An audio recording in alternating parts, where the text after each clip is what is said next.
बाबा कुछ भोसड़ी के हमके हल्के में लेना हो, हमके गरीब समझे ना। अरे भोसड़ी वालों, हम तो इतने अमीर है कि गाँव भी बिस्लरी के बाटल से धोते हैं।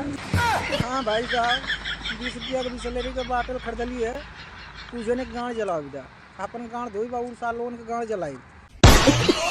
असलियत ही है ना भाई साहब, लखनऊ वाले हाईवे पर आली है कर बहिं चो, नहीं तो मैदान लग गल और कर बहिं चो पानी कब्बस खोजे काली कत्तू मिलल ना भाई साहब।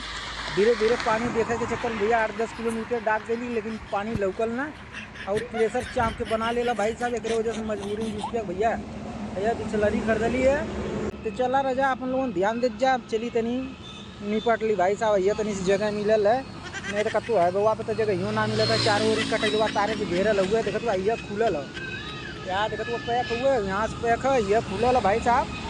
तो चला भैया लोगन नमस्ते प्रणाम, अपन ध्यान दे जी लोगन। चली तनी हम अपन सिस्टम बना ली थे।